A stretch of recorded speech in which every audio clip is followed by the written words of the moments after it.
হযরত ইসমাঈল আলাইহিস সালামের যুগ থেকে যে আরব জাতি এক আল্লাহর ইবাদত করত, যাদের হৃদয়ের গহীনে ছিল তাওহীদের খাঁটি আলো, ঠিক তার কয়েকশো বছর পর সেই আরবরা হঠাৎ কিভাবে মূর্তি পূজার সাথে জড়িয়ে পড়ল এবং যে কাবা ঘর নির্মাণ করা হয়েছিল আল্লাহর ইবাদতের জন্য, সেই ঘরে কিভাবে ঢুকে গেল ৩৬০টি মূর্তি।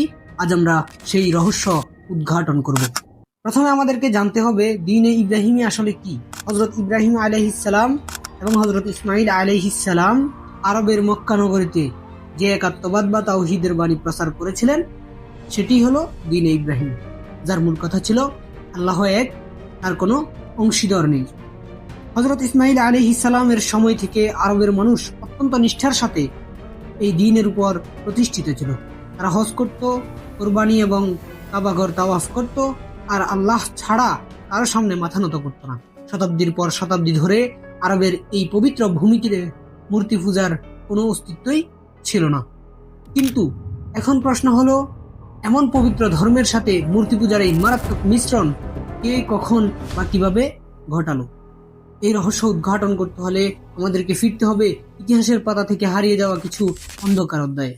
রাসূলুল্লাহ সাল্লাল্লাহু আলাইহি ওয়াসাল্লামের জন্মের প্রায় 1000 বছর পূর্বে খুজাআ গোত্রের এক প্রভাবশালী নেতার আবির্ভাব হয়, যার নাম ছিল আমর ইবনে লুহাই। ছোটবেলা থেকেই ধর্মের প্রতি অগাধ ভালোবাসা এবং ধর্মীয় বিভিন্ন বিষয়ে তার অসাধারণ ও চতুর সিদ্ধান্তের কারণে সে আরবের সাধারণ মানুষের মনে একজন ধর্মীয় আলেমের মর্যাদা পেয়ে যায়, যার ফলে আরবরা তাকে ঈশ্বরের প্রেরিত পুরুষ হিসাবে শ্রদ্ধা করতে শুরু করে।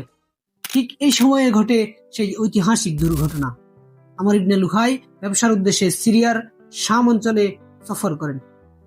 তিনি সেখানে গিয়ে দেখেন লোকজন পাথরের মূর্তির সামনে হাত জোড় করে দাঁড়িয়ে সাহায্য প্রার্থনা করছে। সিরিয়াবাসীদের বিশ্বাস ছিল এই মূর্তিগুলো আকাশ থেকে বৃষ্টি নামায় এবং মানুষকে কঠিন বিপদ আপদ থেকে রক্ষা করে। এ থেকে আমর ইবনে লুহাই মনে মনে সিদ্ধান্ত নেয় এই মূর্তির মাধ্যমে সে মক্কার মানুষদেরকে আল্লাহর নিকটে পৌঁছানোর একটি দৃশ্যমান মাধ্যম তৈরি করে দিবে।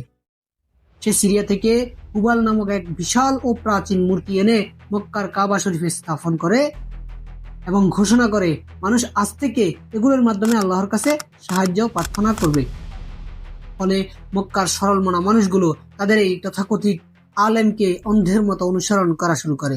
সবচেয়ে ভয়াবহ বিষয় হলো, আরবরা কিন্তু দ্বীন-এ ইব্রাহিমীকে পরিপূর্ণভাবে বাদ দেয়নি, বরং তারা দ্বীন-এ ইব্রাহিমের সাথে মূর্তি পূজাকে মিলিয়ে দেয়। এভাবে শয়তানের দোকায় পড়ে ধীরে ধীরে মক্কার প্রতিটি গোত্র নিজেদের পছন্দ মতো মূর্তি বানিয়ে পূজা করতে শুরু করে। এভাবেই শেষ পর্যন্ত কাবা ঘর পরিণত হলো ৩৬০টি মূর্তির আখড়ায়। ইতিহাসের এই অন্ধকার ও কুসংস্কার দূর করতে 1000 বছর পর মক্কার বুকে আল্লাহ তাআলা রাসূলুল্লাহ সাল্লাল্লাহু আলাইহি ওয়াসাল্লামকে পাঠালেন। তিনি এসে মক্কা বিজয়ের পর মূর্তিগুলোকে নিজের হাতে ভেঙে আরবের জমিনে দ্বীন-এ ইব্রাহিমের সেই নিষ্কলঙ্ক তাওহীদের আলো মক্কাবাসীদের বুকে চিরতরে প্রতিষ্ঠা করেন।